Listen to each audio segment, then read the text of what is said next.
All right, folks, Jermaine Ferrell in the house with the WFXR Sports Sitdown on WFXRTV.com. And I tell you one thing, I always have good people on these interviews, and this young lady is no exception. You talk about a rock star on the track back at the day, and Patrick Henry helped really start off that women's program at Patrick Henry High School. They had, need for speed, took that speed to George Mason, an All-American runner at George Mason. And now, she is fit. She's regular schmegular. Looking good as always. Someone that Thank is you. near and dear to me, the awesome Arminta. Crosby back then, but now Castro. So how are you doing today? I'm doing great. I'm really excited to be, getting interviewed and, of course, by someone that I know and I care about and I know that knows me, so I can just, relax a little bit. So I'm here, Washington, D.C., taking a break from training and doing what I do best. And I'm just excited. So everything here, I give it a strong B. Not an A yet. It's not an A, is it? Because we still got to, take care of each other out there and make sure we're all staying safe. So until we can do that and I can go outside and like I say, raw dog the air, then I'll be happy. Then it'll be an A. Until then, we just a strong B. Good deal. Well, again, I appreciate you giving me the time because I know you're a busy lady. I mean, you got everything going on. But, and I ask this question to everybody that I interviewed. It's my first question, and it's a good question because, that's how I roll. Mm-hmm. I want to ask you, where did your love for sports come from? Like, where did all that come from? My love for sports came from being in Roanoke, being, our area. We do sports. Everyone is on a team. Everyone's doing sports. That's just kind of our thing. And my uncle Henry, he was my softball coach and my tennis coach. And I was just always into a sport. That's just, the nature of being in a town. And that's what we did. Everybody played AAU something. And I just jumped in there. I think that I realized I was probably better than most when I was racing the kids in the streets. And I was probably 11 and they were in middle school. And they would be like, again, they wanted to race again. I would beat them, they wanted to race again. It would be like getting ready to be dark. And they wanted that rematch. And, I was out there barefoot, just taking names next. And just that part, I think also being in an environment where we're all very competitive, have that competitive streak. And it's just always been there, I think. The competitiveness for sure, but the athletic ability, just my family has involved me in some kind of sport always. And I've just kept on it. And it's definitely also an outlet, it became an outlet for me as time went on.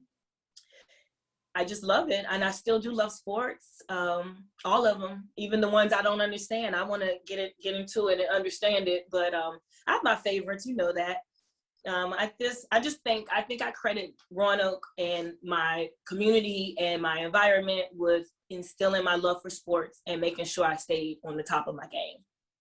You mentioned something that's interesting, and I heard about you back in the day, even before you came over to PH, they were talking about this fast young lady. And when the first time I saw you on the track, I'm like, wow, this young lady's going to do some stuff at the high school and beyond level. And of course, you did those things.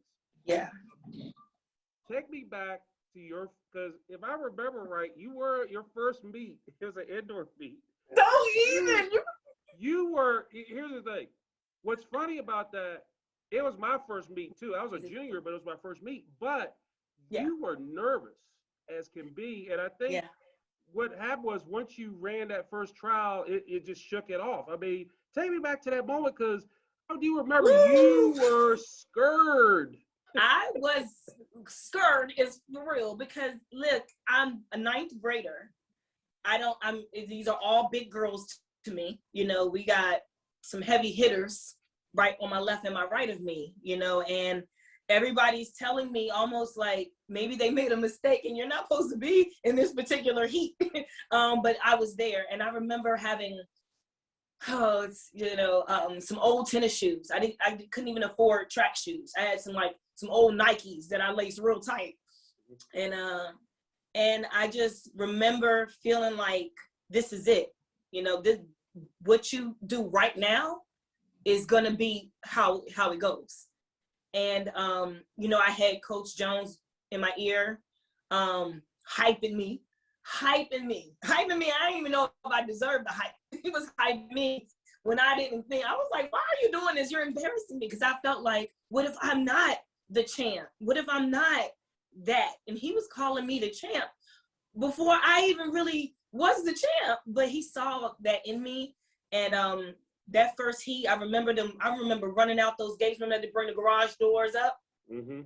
And Coach Jones said, run through the gate, run out of the way out the door. I think I may have ran a 75-meter because I just was gone down running. But I remember that meet like it was yesterday. And I remember the nerves. I remember being scared. And then I remember not being scared again. Yep. And that was the thing with me because, and we'll talk more about Coach Jones in a second, but that was one thing that I noticed about you because I heard about how fast you were and I heard about that, and I said, this, and then your first time, I was like, yeah, as good as advertised. And it was just so neat to see the progression because, you just blew up. I mean, you handled business and it was a pleasure to see you run and to see you be a part of the Patrick Henry girls track team. Because let's face facts, before you got there, it was okay. But then your whole 4 years, that Patrick Henry girls track team, I don't think y'all even lost a dual meet. I mean, and y'all were in the running for the big meets. And in fact, I don't know if you remember this or not, but remember the Big Five? It was us, William Fleming, Heritage, GW, and EC Glass. We were GW Danville, right? Oh, yeah. And we had the Big Five because they said, okay, these are the five, and we were. And what they did, they combined the men and the women. And I'll be real here. The women's team, we were good. The men were good, but the women, y'all were rock stars. And we retired. If you remember, they only did it for 2 seasons. After those 2 years, we retired the Big Five trophy. It's still probably over at PH right now. As it should be. We retired it. When you look overall at your high school career, what was something, if anything, what did it stood out? I mean, what did it mean to you overall? I think I go back as I listen to the question. Handling business is kind of what sticks out to me. I think when I got to Patrick Henry and also the teammates that came along with me, Carla Price, and then we had Deidre Trigg, we had Ursula Willis, we had Kelly Edwards. We had people on the team that wanted to win, and I just came in like a spark, and they knew, oh, we want to win, but she want to win. Like in that, I think that made them, Shannon Martin, I think that made them want to win. I think I provided that spark. I'll just say it was the spark because it was there. Like you said, it was there, but I came in and it was time to get down to business and it was time to win. And I'm here to win. That's how it was. Was there when you look at the schedule, there's probably stories we can't really share on the bus ride, which we won't because we might get in trouble. Coach Johnson might hear it and be like, "Oh yeah, that y'all did it," but and we share it, we'll get in trouble. So we'll probably table that off air. But that's fine. By the way, I want to let everybody know, talking to former Patrick Henry star sprinter back in the day, still a star in my opinion, Arminta. Castro, but back then Crosby. Crosby, I gotta let everybody know. Hey, the government name back then. We gotta let them know that.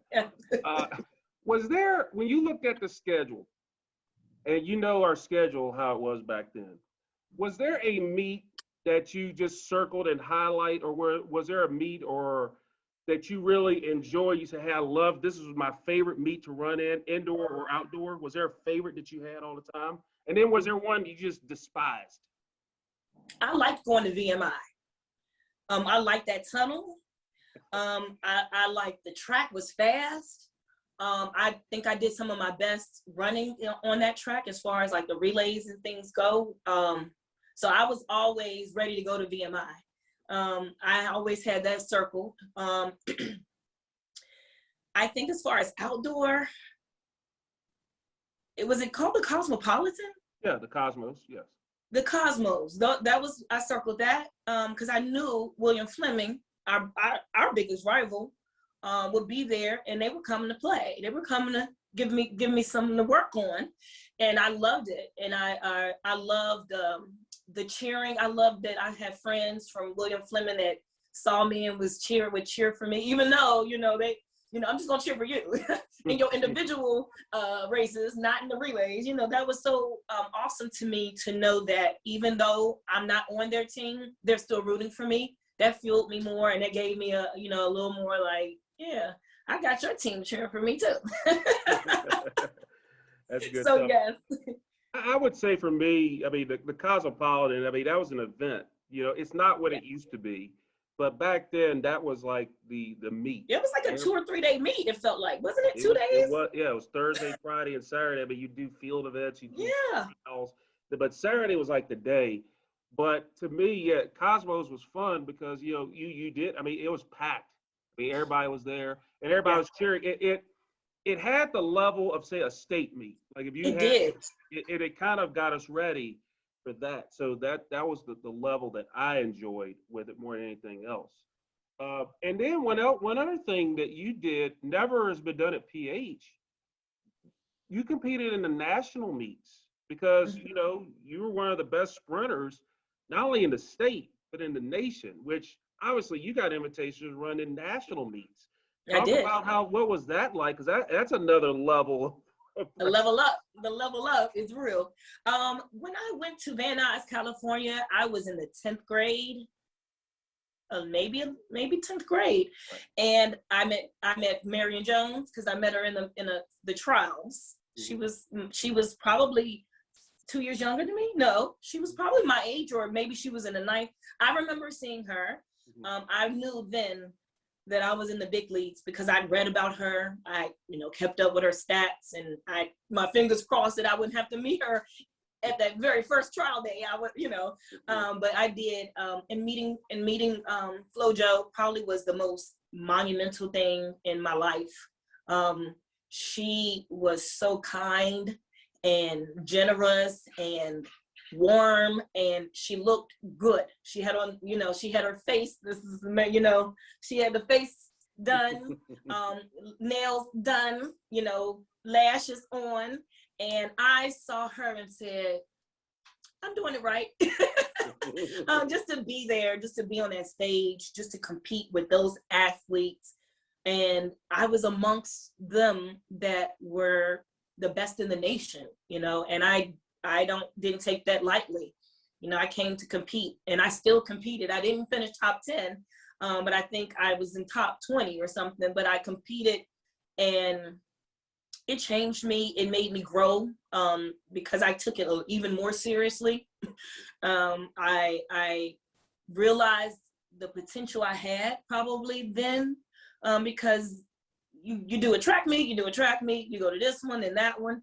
And that one took a plane ride and clearances and all kinds of stuff. And the way they treated us like stars, we had, gifts and bags and stuff in the bags. I don't even know if they're supposed to do that now, but stuff was in the bags, all kinds of clothes and shoes. And I just was like, for what? There was an Adidas room. You just go in and you just pick stuff out, and I just was like, wow, these people are really pulling out the red carpet. And Coach Jones would remind me, yeah, because you're here, this is it, man, this is where you belong. So I always hold fond memories of that being, this is where I belong. And it made me more serious about who I was and what I represented too. Yeah, I mean, and when I heard you going to Cali, I was like, West Side. I remember. Hey, it's cool to see you do that because I like I said, I was always proud of you, and I don't know if you knew this or not. I'll tell you this. So obviously, what I would do And I had my events, but what I always made a point to, in fact, this was so funny too. I was about to high jump one time, and I told the guy, "Let me stop real," because I wanted to see you run. I mean, because I just enjoyed you, and I enjoyed all our sprinters. But I said, hey, I got to see Arminta run because I know it's going to be a win. I mean, but it's kind of like, hey, we got to see it. Right. Because we don't want to miss a record being set or something. So I would always stop what I'm doing. Watch you run back then when I was there. So, but I felt it. I felt the stoppage. I felt the intensity. But I can't. I called a timeout. I said, look, I gotta see AC. Like, She's pass. gonna give you AC. Don't pass your jump for me. Don't pass the jump. Yeah, I do it. I said, that's my baby sister out there running. I gotta see that. Well, I hope I made you proud because I definitely was out there to do my thing. Now, of course, we had a great coaching staff, but for the most part, there were two coaches, and ain't no disrespect to any of the coaches, we had great coaches, but really there were two that really you probably spent more time with than anyone else, and all of us did. And let's start off with Coach James Earl Jones, the late, great James Earl Jones. I mean, when you have a track and field Mount Rushmore, he's on it. He's like the first guy you want to put on there. Talk about the impact that he had on you personally and as a coach. I'll try to do it without a tear, but it might be hard because, of course, we all miss him a lot still. His presence is still felt. I think that he saved my life. He took me, I was in a place where I didn't even know what I was doing with myself, with my athletic ability, with any of the gifts I had. I didn't know what I was doing. And he focused me. And he made me a winner. And he believed in me. Like, I didn't even understand why he was believing in me so much. I think I almost got offended sometimes. Like, leave me alone. Like, let me just be average or normal or whatever. And he was like, no, there's more. There's more. Before Kobe, there was Coach Jones, more. And he saved my life because he knew what I needed. He knew I needed track, and track needed me. So he pushed me. And pushed me, and when I got mad, and he pushed me more, and he made me take it out on the track, take out whatever this is that you're going through, whatever the problem is that you want to talk about, there it is, and I did. So a lot of times when I won, it probably was on the back of something crazy, and I just did what he said do, and I listened. I became coachable, I don't think I was always coachable.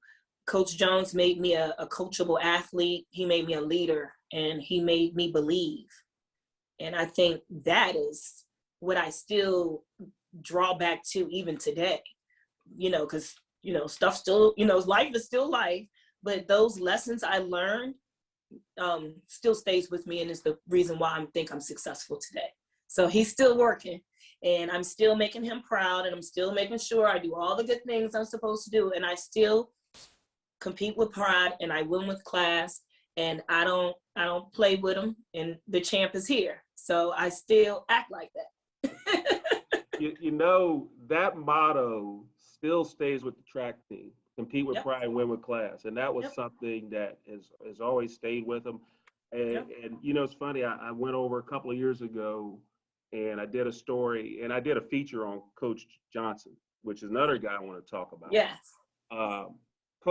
Coach Johnson, with all his health issues he had. Yeah. And recently he had his anniversary of having the transplant. Mm-hmm. And this was a guy that, I mean, like I said, I love him to death. He's like another father figure, anyone. Absolutely. When you think of Patrick Henry track, there's two men. There's James Earl Jones and there's Jeff Johnson, the two J's, the double J's. I agree. Talk about Coach Jeff Johnson and the impact he had on you. Man, that guy's voice can be heard. I could hear him now if he would call my name. Could be in a crowded arena and I could hear his voice. That's one thing about Coach Jeff Johnson. You could hear his voice. And he was my driver's ed teacher. Mm-hmm. I was in his class. That's how I first met him. And I liked him because he made me work for it. He really made sure that if you're going to be on this team and you're going to be a leader, then you're going to work for it. And I definitely had to with him. And I appreciate that. I loved his sayings. I eagle and die, yes. you know, because he knew he was going to die. But guess what? Mm. Get up. There's things to do. So I loved how he let us die. And I loved how he cheered us on. And when he would get mad and talk through his teeth at me, he couldn't curse at me real loud, but he would get in my ear and point his finger and put it on me, put that pointer finger on me and just tell me what it was going to be and how I was going to be, and I'll be better for it. And I believed him, as you have to believe if you're going to be that dedicated to anything. You got to believe in the coaches and in the coaching. And he just, again, along with Coach Jones, just Coach Johnson made me a believer. And I love him because he gave me a chance, and he saw through my ragtag, sassy, mouthy, me. And he saw that there was a diamond in there. There was something in there, and he tapped into it. So I'm forever grateful to him. Also, to be honest, one person that really changed my thought process and what kind of athlete I was Coach Bain. Yeah. Coach Bain was the athletic. We had a good field house. We had a very good athletic team, field, and the trainers, everybody. Now that I think about it today, we had a really good.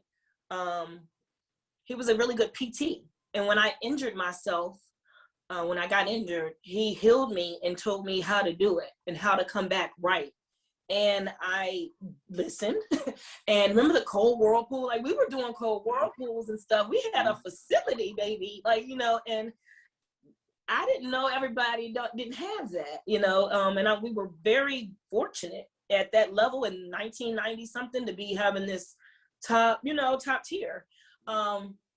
But Coach Johnson, though, I think I have the shirt. Remember the shirt with all the sayings? Right. I think I have it upstairs. I almost tried to find it for this interview, but so I just put the gold on me. But well, you are golden, so why not, right? It. So I just, Coach Johnson and Coach Jones will forever be father figures to me. Coach Tarpley, he was there when I needed rides to school. He would take me, they all just, they raised us, they Tommy Jones too. Tommy Jones. Oh man. Tommy Jones. He would, only words I could just hit him if I wanted to. I got punched. He wouldn't mind because I'd be so mad for us. He was like, you want to hit something? Hit me. Yeah. And they all just kind of, they let us be ourselves, but they made sure they shaped who we were. Mm-hmm. Yeah. But the reason why is because we were trusted. I mean, I think they trusted us because we had a maturity level. And the thing with you, and the thing I loved about you, yeah, you had the sass, but you know what? Some people might look at it as cockiness, but I never looked at it like that. I said, well, shoot, if you're good, it's not cockiness. It's not bragging if you're good. And so the mad respect, I've always had it for you. Like I said, when day one you came in there and I saw you nervous, and I'm saying, she got it.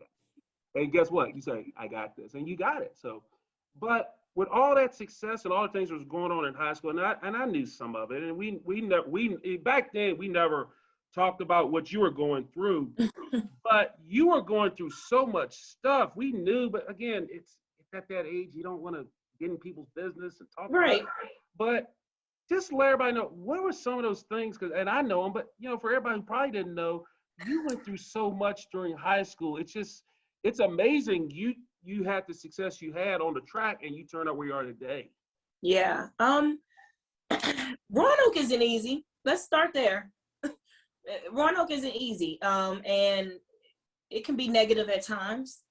And sometimes when you feel negative, it breeds more negativity. I think that being in the projects is not fun. and seeing violence and seeing stuff, and it kind of numbs you, and you think it's almost like that's how life is, that's how it is, that this is it, and it's not it. But I really thought that this is just how life is. And drugs and violence were as much a part of my life as track. Yeah, I'm gonna just, I try to be respectful of my family and of my parents, because I know that everyone did their best that they could. But I don't think they realized probably how depressed I was, because I was doing so well, and I want people to realize, if nothing else, some of the best athletes probably are dealing with some of the most intense things. It's the channel of sports that we use to pull ourselves up and out of the situation. People who come from situations, they make it to the league, they make it to, it changes their situation, but it doesn't change them, because you have to really work on that change yourself. So working on that has helped me to process and be able to just come to grips and face myself, face what happened to me, and not see it as something negative. I hold it as a badge of honor, because it's like you have scars, and that means you healed from something. Something almost tried to take you out, but it didn't. So I kind of look at it like that. I don't think anyone around me, except for probably, I'm gonna say 2 people, knew what I was really going through. And one of them was my teammate, Carla. We are best friends, and she knew, but of course the code, you don't tell the business. And Quanya Jeffries, another team member, she was a haven. Shout outs to her. She would keep all my secrets, and she would tell me it was gonna be okay. I didn't believe her, but it was nice to hear. I think that you gotta pay attention to your athletes. I know of a lot of athletes do well and commit suicide. People can't believe it, because, or Robin Williams. We can go down the line of people who seem like they have everything together. And I just wanted to keep up appearances until I couldn't anymore. I wanted to make everybody proud. I wanted to make you all proud. Didn't want you worrying about me, because I wanted to worry about this win. And that's distracted me. It helped me to not focus on what was going on at home, because I couldn't control that. But what I can control is this win. I can control what's going to happen in this 100 meter, this 200. I can make sure my teammates win. That made me feel a little better.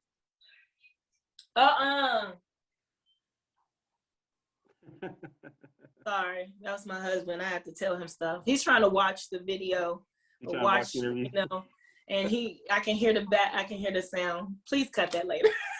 Yeah, we'll cut that part out where you please, please, You're gonna be like, oh, what happened here? Cut. But yeah, I just think that Jermaine, for real, depression is real. I think we didn't talk about it when we were younger. We gotta get over it, and we just get over it. That was kind of the thing that we were taught, and I think that I was probably more depressed than anyone realized, even myself, until I decided that I didn't want to live anymore, and I decided that even track couldn't save me. And I think that was a big turning point for me, because track saved me until it couldn't.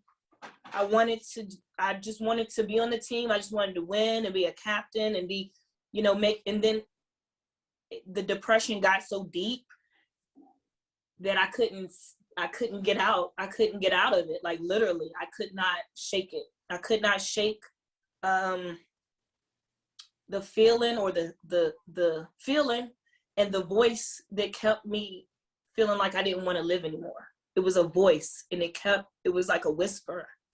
It was crazy. And I just didn't. And it was true. I didn't want to live anymore because there was so much turmoil in my life. You know, you would think, you know, I just want to go to school and make good grades and just do my thing. But that just was not my situation in life. There was danger around me, and there was nothing I could do. I'm only a kid. So when I decided, you know, this life ain't worth living, and if this is life, then I'd rather not. And my cousin Ebony, she saved my life, and she was so mad at me because she loved me, you know, like, you know, you love someone so much and so hard, and you know what they're going through, and you just think they're strong, they'll be okay. And the strong people, we are, but sometimes we're not, you know, and I just couldn't be strong anymore. I just couldn't hold on anymore. And I value my cousin because she knew everything, but she would help me, you know, come over to my house, stay here for the weekend. You know, you don't have to go back home. I think she had a car. She went to Fleming and would take me to school or take me to the nearest bus stop, you know, so that I could just, you know, have some safe haven and some peace. And I think going through that at that times too, you know, like, you know, that adolescent time, so much going on, the hormones, the not sure yourself, not sure of anything. I literally just lost grip on the people who, I mean, I knew I had people who cared about me. It just didn't feel like it was enough. And I'm glad that happened. I'm very glad that happened. I wouldn't change one thing because it taught me to go within. I think at the time I was trying to find external things to hold on to, you know, tribe needs me and this needs me, but I had to find me. And even though it was a drastic situation, it fixed a lot of things, and you know, it did. It fixed a lot of things. It made people realize that this is the face of depression too. It just doesn't look like someone who's down all the time or who wears all black or who you're, you know, it doesn't look like a thing. It looks like, you know, a nationally ranked athlete who's in the paper or on the news every week. It looked like somebody who wins trophies and breaks records. It looks like me. And I think that that's what I'm glad people will now understand and see and pay attention a little bit more. I think if people around me, not faulting, paid attention a little more, they probably could see it. But again, I think the time we grew up in, you just didn't do that. You didn't say depressed. You didn't even say that word. You know, you got over it and you moved on. So I'm very grateful that through everything I've been through, it only made me stronger and better. So yeah, that was then and this is now, and I still have days, but not those type of days, but I still have days, and I think back to where I came from and what I came out of. So there's no bad day like that ever again.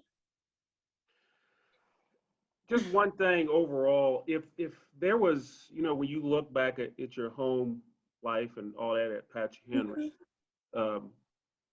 what was the biggest problem you did have at home? What was the biggest thing that caused you to have the depression, all those things? If there was one thing or a handful of things.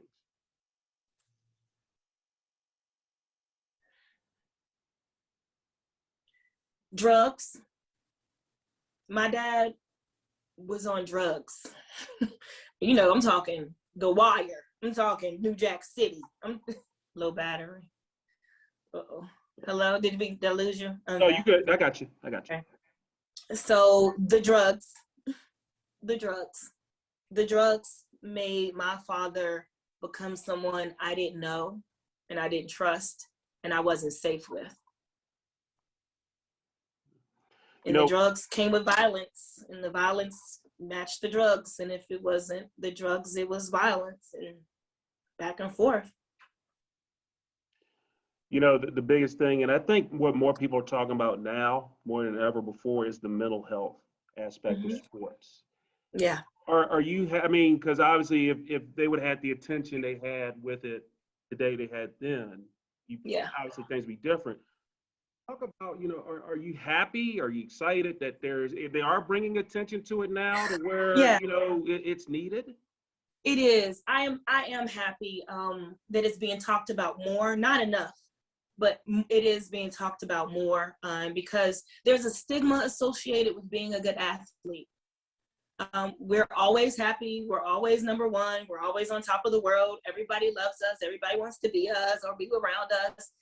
And yeah, that can all be true, but so can the depression. Both things can be true. And I think we think if you're there, then you can't be there. No, they can coexist, and it does coexist. I am grateful that I got help and I had a therapist, and I was able to understand what I'm going through, what I was going through, why I made the decisions I made, so yeah, I think that we don't talk about mental health enough. We need to because it's tearing families down from the inside, and it's a hidden thing. I don't know if unspoken. We in the community, we ain't allowed to feel depressed.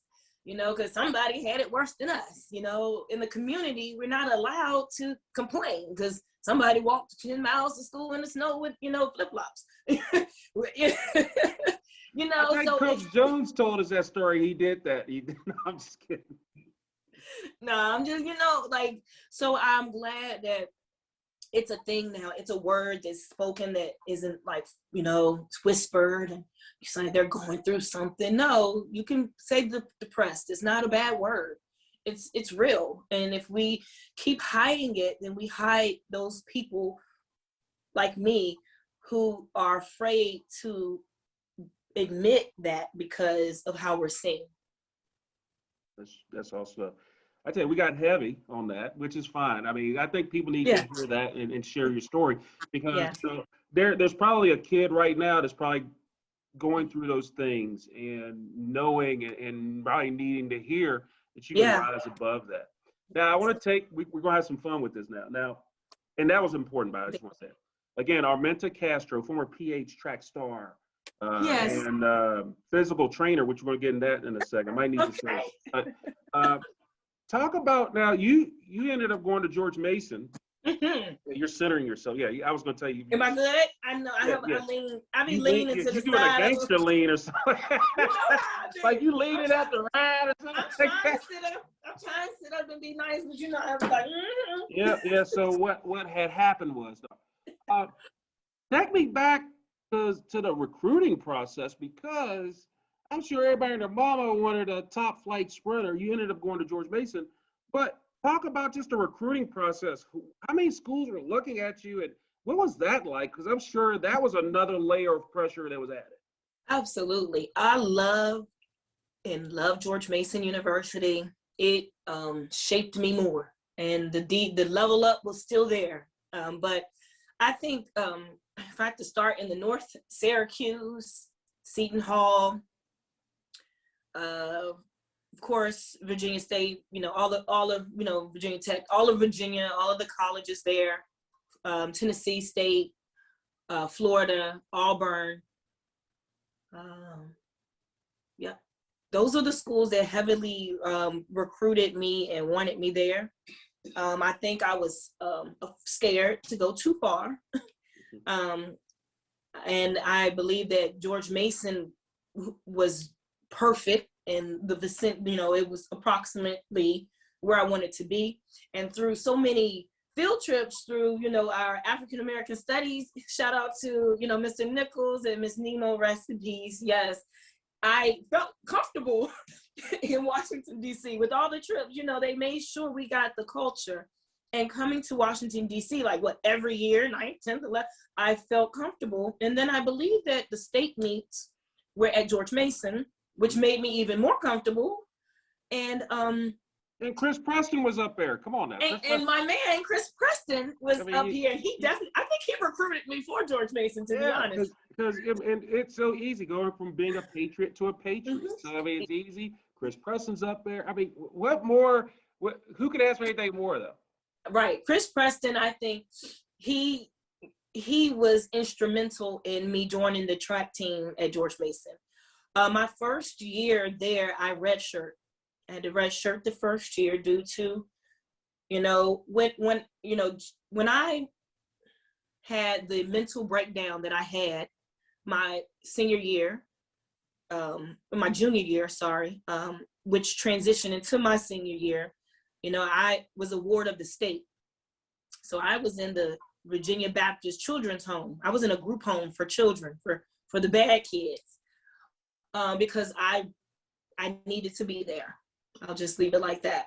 Mm-hmm. So coming to that transition into my senior year, and then I got injured, made me not focus as much on my academics and stuff as I should have.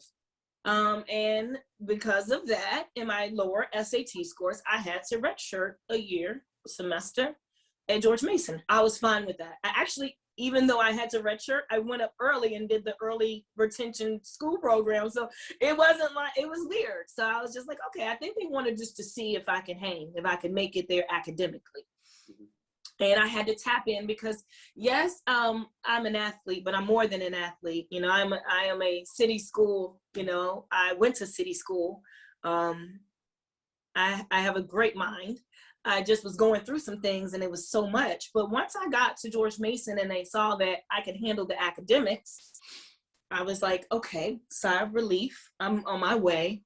And as soon as I thought that I was ready, I found I was pregnant. And when I tell you, from the fire to the frying pan, back to the fire, it was like, it took the wind out of me. Because I tried so hard and I'd been through so much, and I worked my butt off just to be right here, right now. And as soon as I could get my my physical done and do my stuff, get my paperwork done, they were like, come talk to us for a second, because you're pregnant. Oh my God. And I just was like, what? And of course, I had people in my ear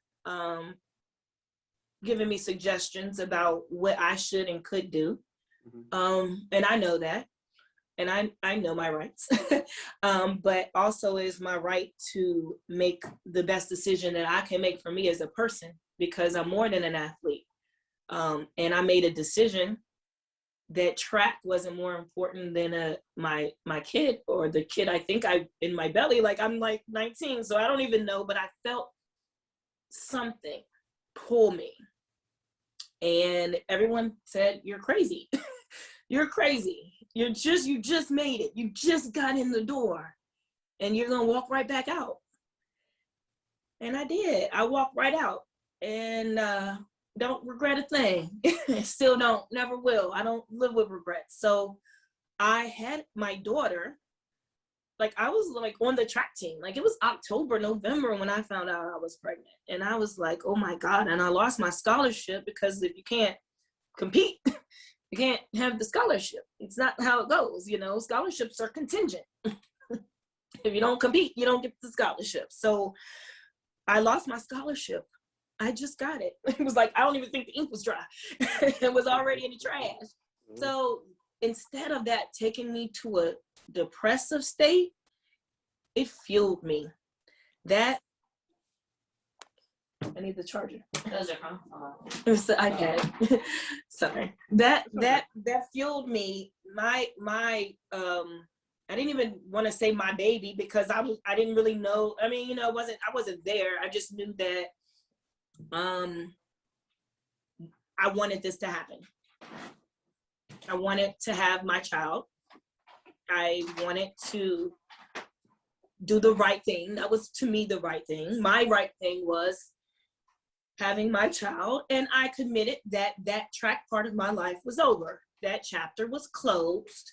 You go get you a job, and you be a parent and do your thing. Hey, I think I have my portable charger in my purse, maybe. If not, it's upstairs. My iPad is gonna die, so I don't want it to die while we're doing this. No, that's fine.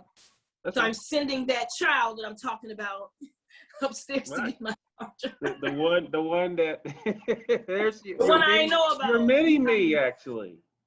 Right. So you and her look so much alike. Well, she is the best thing I've ever done with my life. So, So back to my craziness. Mm-hmm. I thought that I was gonna just be I didn't get kicked out of school. I just couldn't go be on the track team. So my grades were still fine. I still was, taking full-time class. I got a job at the parking authority, and so I can have some money coming in. Mm-hmm. And I was content. I had my daughter in July, went back to school in August, the end of August, and was just minding my business. And a friend from the track team who was like, come work out. At least you come, get on the elliptical or something, just not go to just come work out. And I was like, sure, just to work out, not to run. I'm just going to go do some weight, because of course, you know me, I like the gym. I love to be in the gym, always have been a gym rat. So I was in the gym, just minding my business. Remember, I just had this child, July. It's probably, let me be honest, it's probably September. Because, and the coaches saw me, and I just was like, hey, just let you know I'm still alive, everything's, and he said, well, we want to talk to you about something. I'm like, they're going to want their money back. They want their money back. No, but they called me in the office, and they said, oh, I need to move. Okay.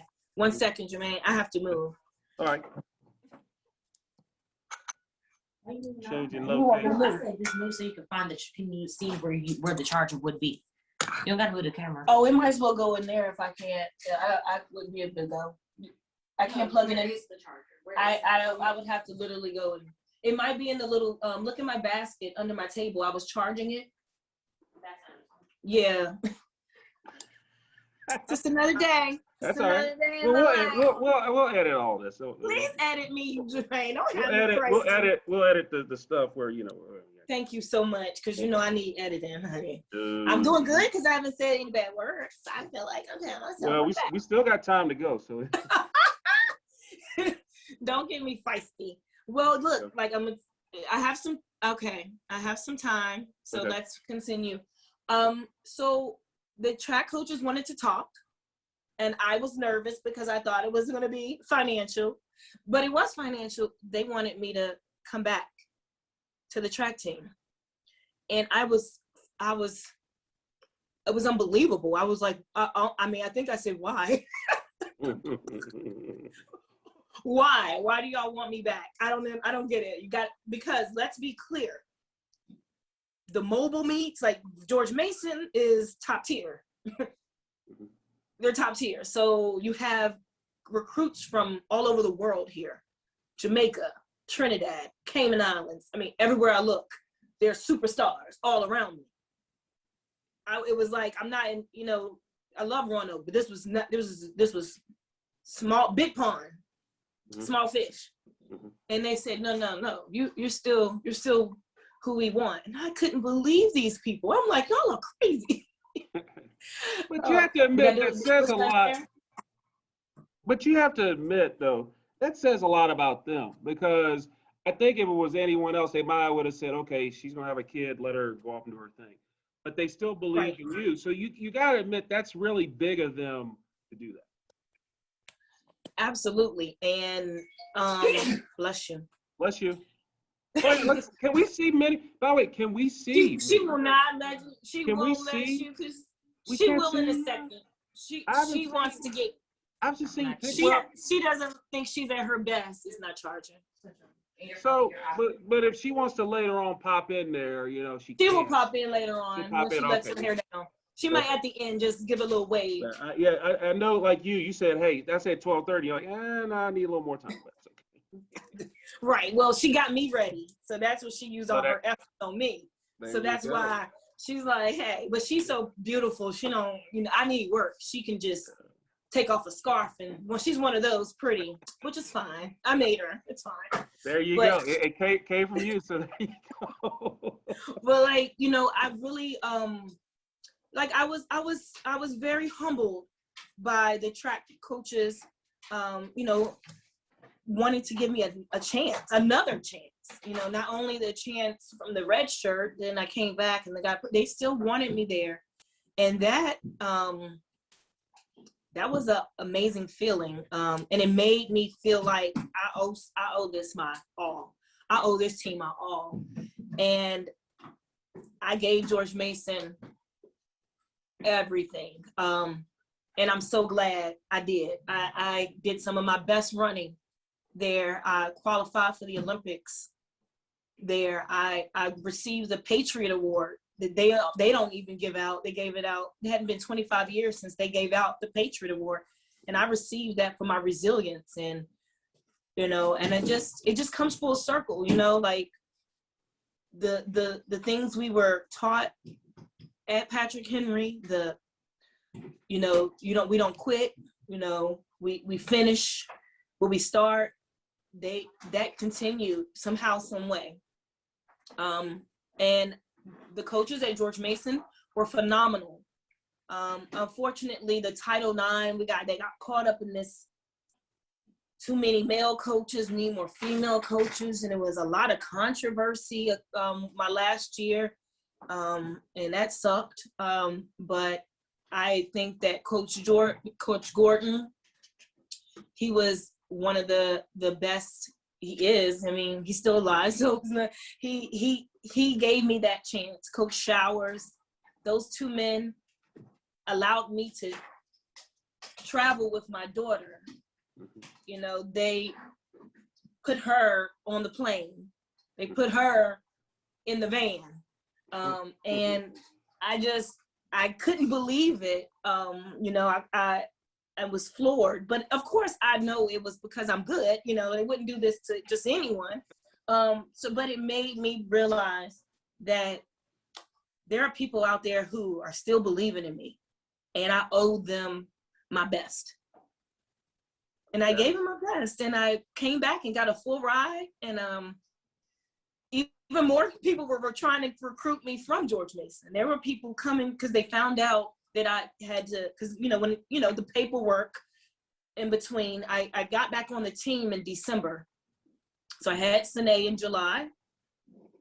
I was back on the team in November, December, and it was a very gut-wrenching decision because I had to be on campus to be on full scholarship. You can't have kids on campus. So I had to decide that I wanted, what do you want to do? Do you want to get your full ride back? You want to redeem yourself? How important is it? And then I had this little daughter, this little sweet baby, and I couldn't imagine leaving her. So for a while, I didn't know what I didn't know what to do. I didn't know what I was going to do because of my own upbringing. Not being there for my daughter was not an option, you know. And I'm grateful to her father, his family. His mother, Cynthia, who is my heart, she looked me in the eye and was like, "You're going back to school. You're going to go back to school. You're going to get that scholarship, and you're going to do it for her. You're not going to not do it because of her. We got Sine. Sine would not want for a thing. You go do with your destiny. It obviously is destiny, because all the ways that you could have messed it up, all the ways it could have went wrong, and it's still coming back full circle." So Cynthia helped me make the decision during Thanksgiving break, you know, because I had that long to come back to campus. They wanted me back on campus, back at the track, full time. And I did. You know, my daughter was 5 months, and I cried probably every day for a month because I just wasn't okay with it. I knew it was the right thing to do, but it hurt my heart to know that I have a little baby girl and I don't wake up next to her every day, and it tore me. And then the coaches guaranteed me that I wouldn't be without her when I'm supposed to be with her. Because one time we had a track meet in Arizona, and I wasn't going because I had my daughter. It was my weekend because we, we did, everything was amicable, everything was pleasant, and I wanted to trade weekend on, weekend off, and I just wasn't gonna go because I had her, and I'm not going. No disrespect, but I'm a mom first, and they had a ticket. They had a car seat ready for the plane, and I knew then that these people were on my team. Me, there was, we're a team, but they were on my team. Because I took my role and my responsibility as a mother so seriously. They knew that. They knew I wasn't going without her. And she would root for me. And that you talking about some fuel, it would be deadly silence at the start, as it's supposed to be. It's right, and all of a sudden, inappropriate, but welcome to my daughter. Go, mommy. Like, everybody's like, shh, quiet at the start. And I'm getting in my zone, and I'm visualizing, and I'm seeing my phases and where I'm supposed to I'm getting my head.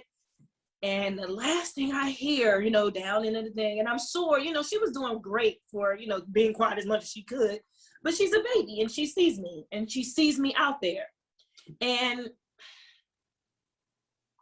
I get emotional when I talk about her. When she told me to go, I'm going, and I'm getting it. I'm getting everything. I'm getting I'm getting all of it. I'm getting it, and I did. And every time she was there, and it was to the point where she could walk, and she would come down to the fence and be trying to be on top of the fence. They try to keep, how we be all up on the fence. She on the fence. She on the fence right there, and she is my reason. So when I do well, she's my reason. So I don't like crying. I'm a thug. I'm a thug. But you know what? There's nothing wrong with that because we have a child. Like say I have a child and got grandbabies now. I'm like a big. I'm like I look at my grandsons and they're like 2 and 1, and I'm like because I love those boys. You still there, Arminta? I think you're frozen. I think she froze up. Text her. Let's see. My makeup. There we go. All right, there we go. Yeah, we froze up for a second there. All right, my fault. I mean, That's at least. Oh, it still says 1%. Oh, we're close. We're close. Can you come over here, Sine? I think the cord must have, it needs to be, our cord, you got to hold it at the angle just so. You gotta jerry rig it. Right. That Mac cord is sacred. Mm-hmm. It is. So it's back. It's not charged no more. It went away. It's still not on. Nope. It was So we got it back.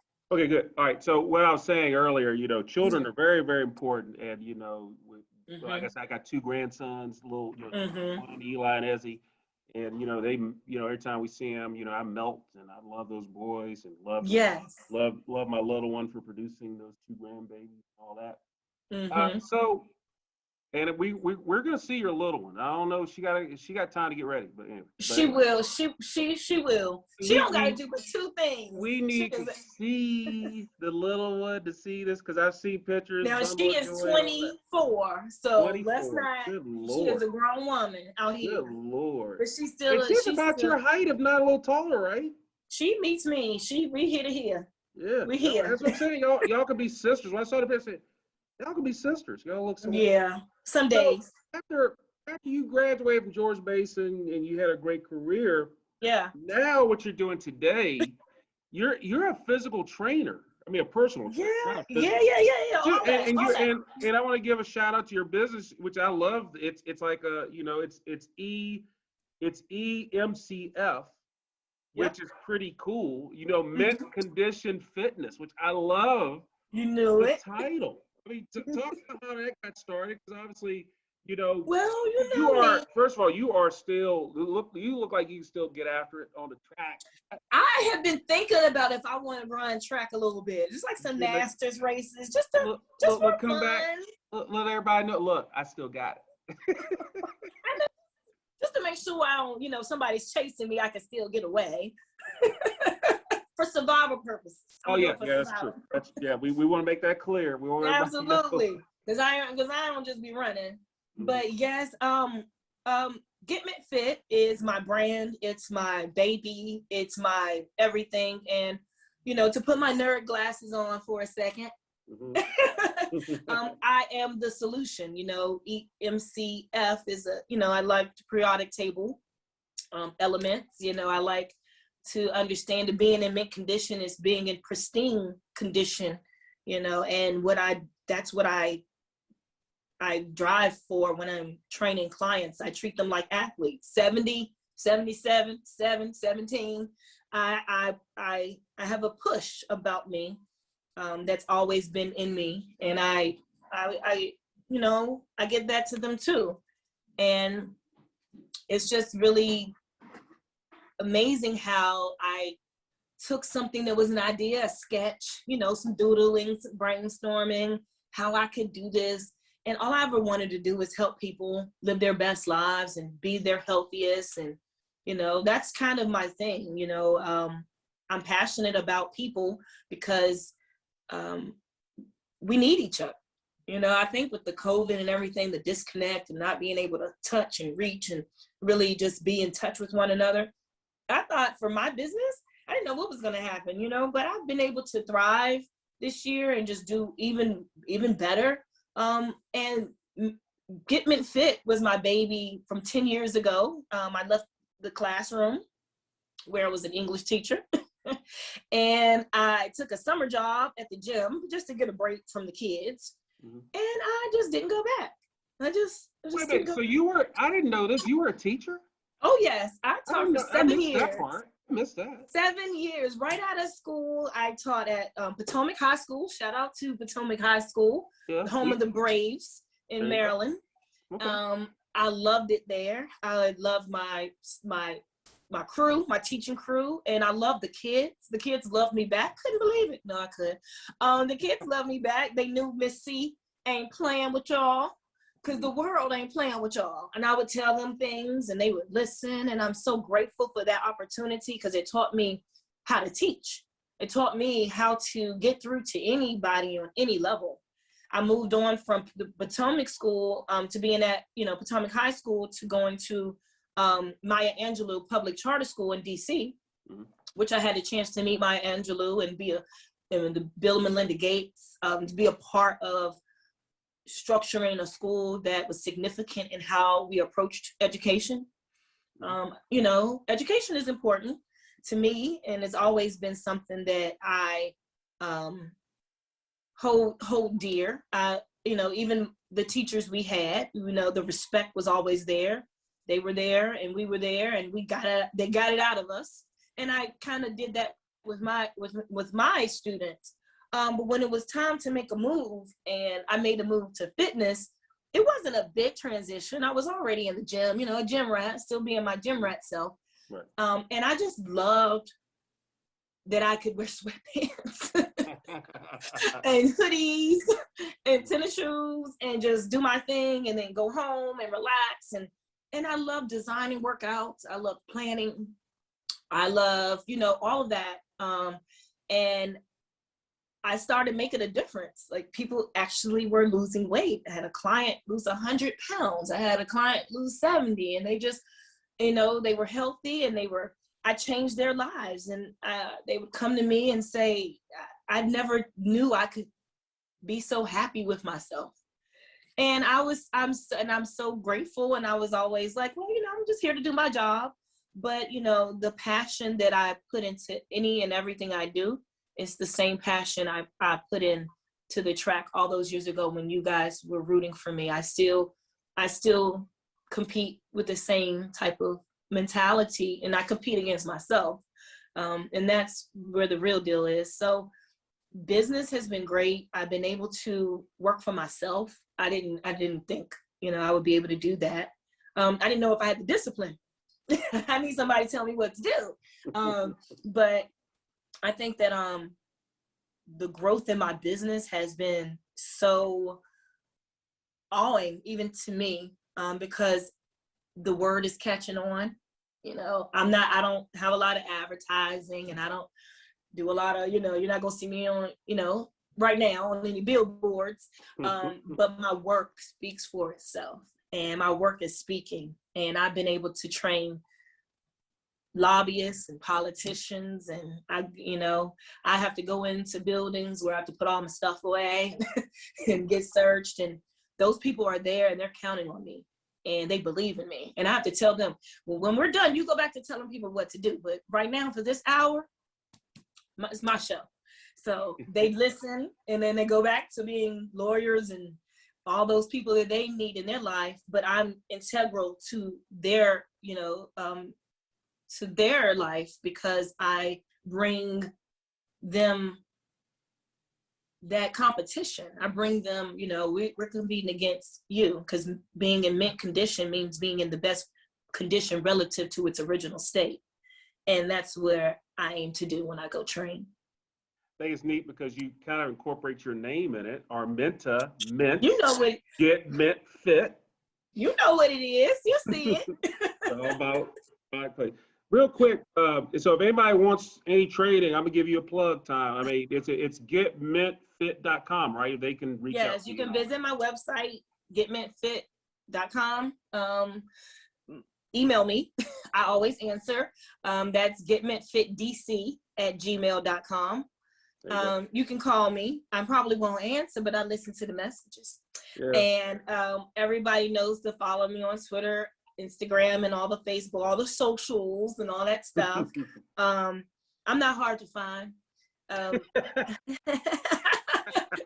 That's true. I'm not hard to find. I just I'm very serious. I don't get a whole lot of clients because I'm a very serious trainer. Right. I specialize in rehab, and I specialize in injuries. A lot of my clients have had stroke, double hip replacement, Achilles tear, shoulder rotator cuff, stroke. I said stroke. I have a client that's suffering from ALS, and I train them. We get to it. We get after it, and it fills me up because I know I'm doing something that's bigger than me, and that makes me feel good about me and my journey and all the things that I do, because I'm here for a reason, and I'm so glad I'm here. So yeah, the business is going well. Of course, I rope in my daughter on everything I do. So she's always like, and don't forget, and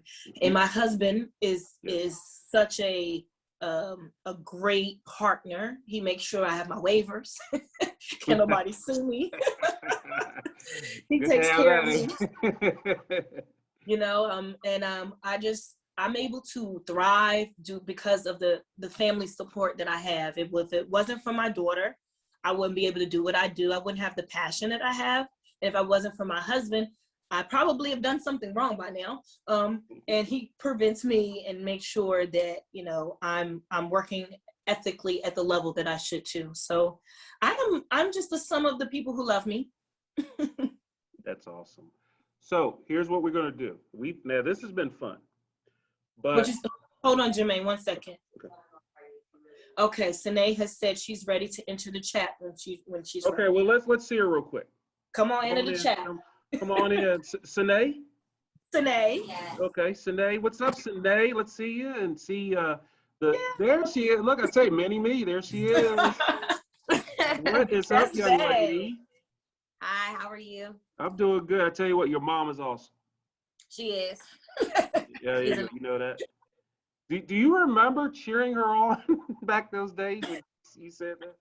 I don't remember Like one or two. a lot of that. I remember I have little memories from being at the track meets with her teammates, and them just, just being there for me, playing with me, keeping me busy while she's probably warming up or, on the track or something like that.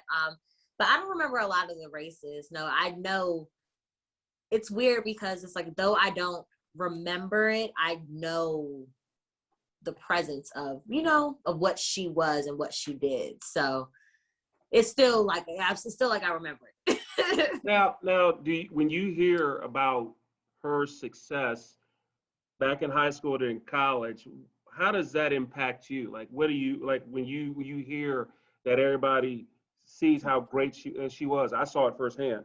But what does that do for you personally? I'm sure that fires you up too when people say, "Hey, your mom was a rock star on the track."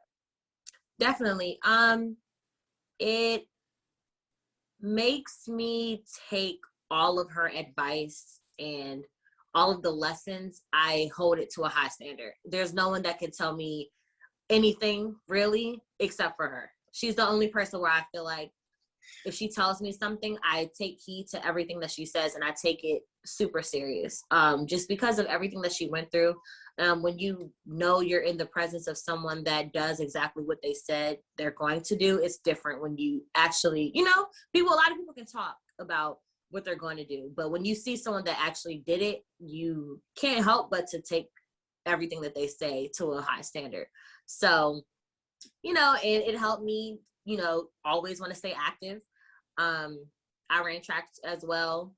And it was difficult because I also had coaches that ran with her and that seen her. So it was difficult for me because I would be running in practice. They'll yell out her times, try to do things like that to me, which didn't really help. It's the type of personality I had, but it definitely pushed me nevertheless. They meant well, Mm-hmm. but people learn differently and everybody's not driven with the same type of things. Right. So sometimes having me could be overwhelming. No one wants to be having that over their head. They're trying to do their thing. They can't do their thing because they reminded her of my thing.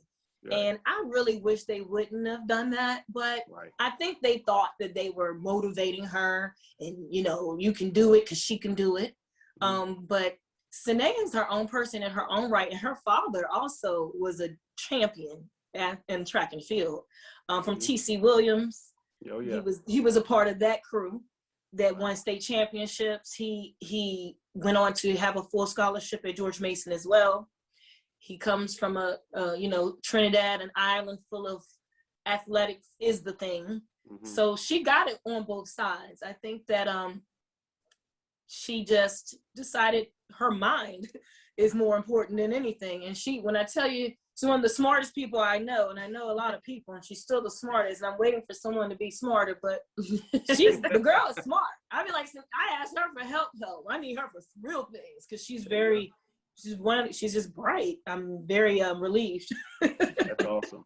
So here's what we're gonna do. This has been fun, but this is what we're gonna do. I do this with all the interviews. It's called Ferrell's 5.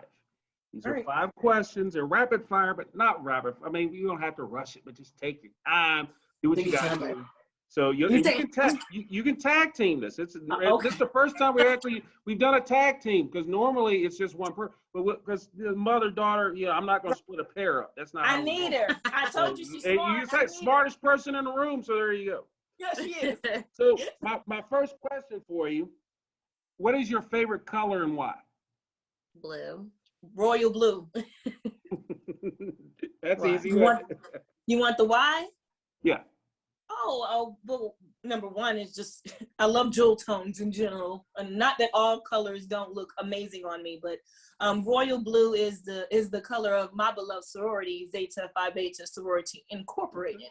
So it's always been royal blue, baby. It's always going to be. Awesome. And that's that.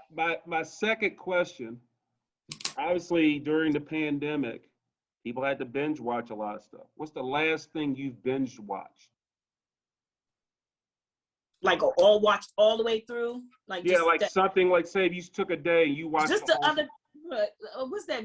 Something on Netflix is top 10. Bone something.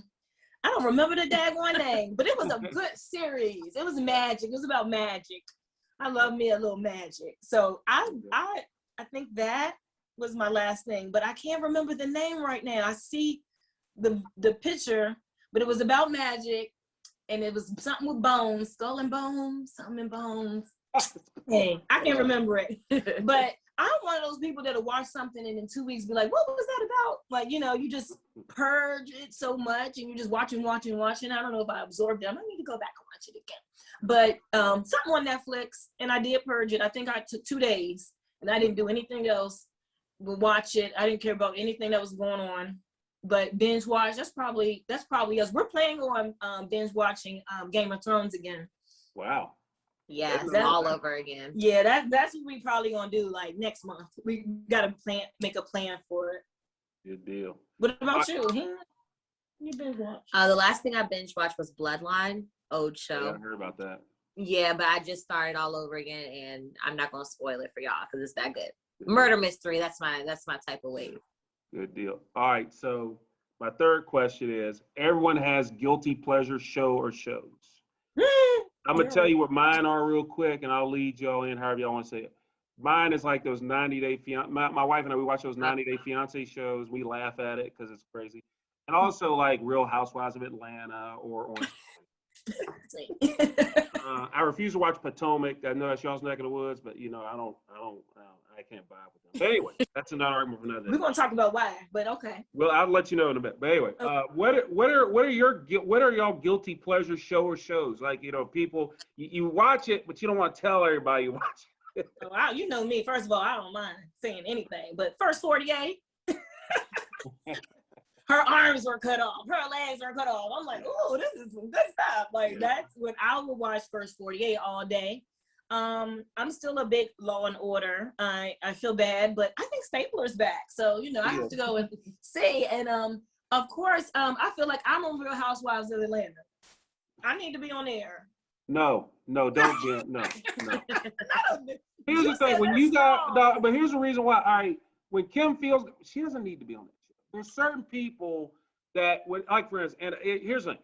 You don't need to be on that show because here's the thing. No, don't be on a housewife show. You're too good for that.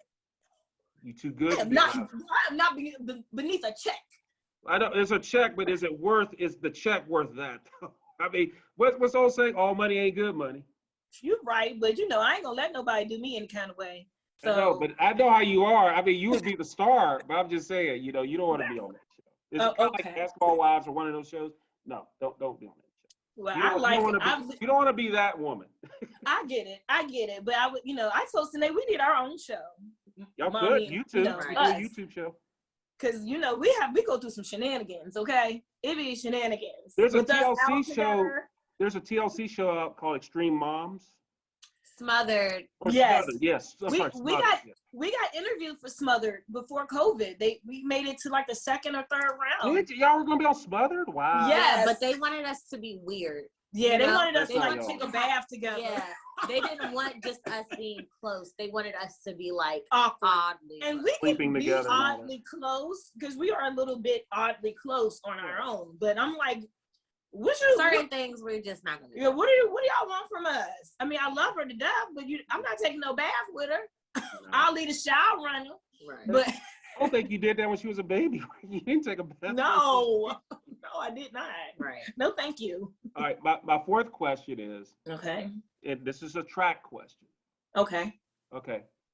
You're having this big dinner party. Big time. Arminta, Castro. The Castro's having a big dinner party, feeding everybody they can. You can invite 5 people from the world of track, past, present. They can be runners, coaches, whoever else, alive or dead. Who would those 5 people be and why? Good Lord. Well, it's going to be FloJo. Bringing her back. Jackie Joyner Kersee. I'll I'll let Marion Jones come just because I have some questions. I need her to clear up some things with this, with the jail and because she's been to jail. She's been to jail, so I gotta have a little entertainment. Darryl Green is not a track; he's football. Yeah. But I love Darryl Green. He ran track. He used to run with us at George Mason for practice. He's still fast. Yeah, so I would invite him just to see him again and say, "Hey, boo." And the fifth person.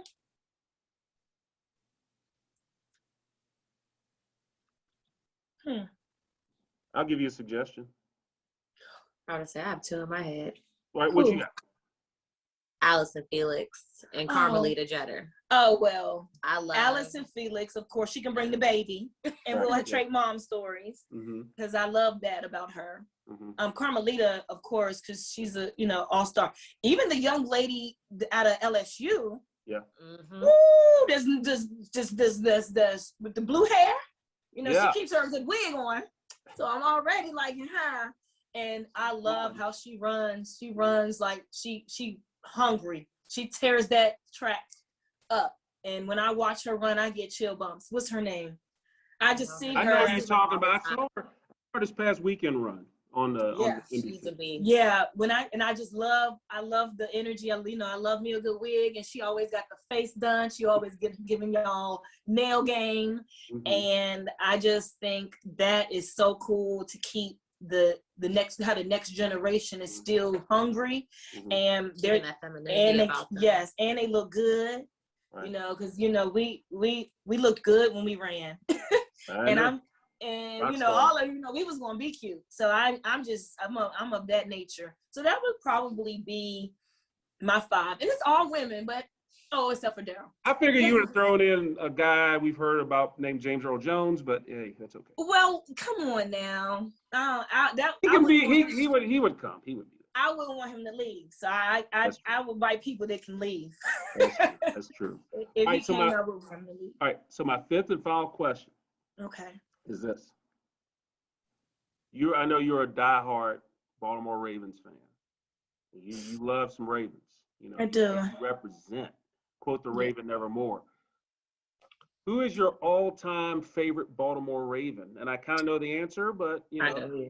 Well, I already know. And he's controversial, and people don't like him, but people don't like me either. And it's Ray Lewis, and that's fine. And that's it. That's it. I've met him several times. I like him. I know he's trouble. And I know he's controversial. And I mean, people change and their ideas change. And I actually met, is it Strawberry? I met a couple people who have had some controversial political and stuff views later on in life. People change, ideas change. But Ray Lewis is just someone that I've always taken a liking to, and definitely. And if he said I'm outside, I'm outside too. So we got big play Ray. I haven't watched any football in 3 years, and it's been tough. The Kaepernick thing shook me up a little bit, and I'm still navigating through separating what a person does from what the sport is. That's tough, and I care about our rights, and I care about our right to protest something and to bring awareness to a thing in a good way. And I felt like he was totally trashed for trying to bring aware of the thing everybody's aware of now. And I just think that I miss football, and I might go back to watching this season, but I would read because I just wasn't watching. I would read the stats, and I would read, what was going on to keep up. But I didn't watch.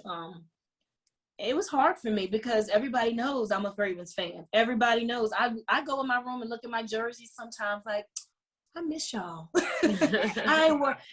People still give me jerseys for gifts. Sinead's friend got me a nice jersey for my birthday because everybody knows I love the Baltimore Ravens.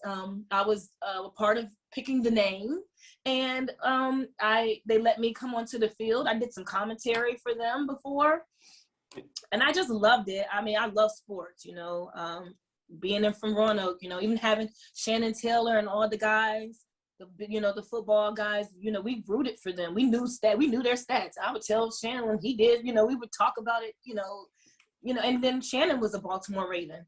So that even filled me even more with love for the team. So yeah, you know me, you know, I'm going to always be a fan of the Ravens.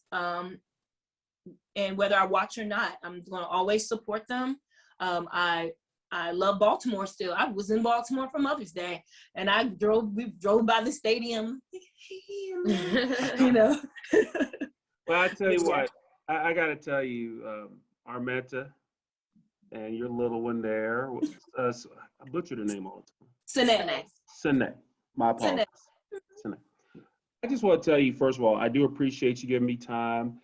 It's been awesome to catch up with you, see what you're doing. I've been monitoring you and keep my eye on you over the last few years because I'm proud of what you're doing. To go where you were to where you are today, I'm proud. And you're a success story. And they should, all jokes aside, I'm not saying this as a joke, I sincerely mean this. Your story. You know, Pastor Gregory over at Jerusalem Baptist Church tells me this all the time. You have a test, so you have a testimony. And your story and your testimony is big, and it's going to help so many people. And in fact, all jokes aside, they should make a movie or something, or you could write a book about your life and what I'm writing. It's on. You are. I have about. It's been a year. I've been writing for probably 2 years, if I have to be honest. And I wanted to just go on. I'll write, and then I'll have to back away because of some of the pain. Yes. And then I write, but my goal is this year. It's done. It needs to be done this year. So when you get it out, I want an autographed copy. Absolutely. You pay for it, of course. You gotta get. I know you about your money. I'll pay for it, but I would want an autographed copy. I'm about my money. I love that you understand that about me. That's right. I mean, it's not like I'm asking for a freebie. I'm just saying, look, I'll pay for it. But let me get an autographed copy. You're gonna get all the autographs. I'm gonna come there and do a book. You know, I'm gonna do I have a vision in my head. I have something in my mind. Okay. I want to come to Roanoke and do a thing, like a variety show, like some comedy, some storytelling, and read some excerpts from the book, and aloud. And, you know, I think that would probably be my best way of doing it. I'm definitely going to share my story. I know it will inspire. I believe that it will help someone. I have to work on writing through the pain. Let it hurt and still write anyway. So that's the part that I still stop. I'll get to a place where it's painful and I'll stop because it's painful. And once I can push past that, I think I'll be writing. But it's on her laptop. She gave me a laptop because she was like, no, you're going to write it here. Take it here. And it's right there. I'm looking at it. And now that I've said this out loud to people, now I have to do it because you know me. I got to do what I say. Now we know. Now I know you got a book covered. So yeah, I will hold you to it. You know. Please do. Well, I tell you what, this has been great. I tell you, I thank the world of you both. You know, you're like my little sister. You know. Thank you. And there's like my niece right there. I got a niece. Yeah, she belongs to all of us. All of us all. So congratulations. I'm so proud of you. Thank you. Also, I want to give a shout out to your partner, Carla Price Trussell. Yep, you already know. Giving her a shout out too. She's your partner too. Well, that's who Sine was named after. You know, Carla Sine. That's Carla's middle name. That's right. That's why I was saying where that stood. Yeah, I know his name. Right. And she's still around. We just saw her for Mother's Day. Yes. And we are still very, very, very close. And we still talk, and she still gets me out of trouble. She's awesome. Yeah. She's an awesome woman. And she's made. Remember her running too. She could get out. Yes. Oh, yes. Oh, don't play with Scooter. She gonna scoop, but she gonna get there. She gonna get there. But But I just want to tell you both, thank you so much for giving me time today on the WFXR Sports Sit Down on WFXRTV.com. Thank you.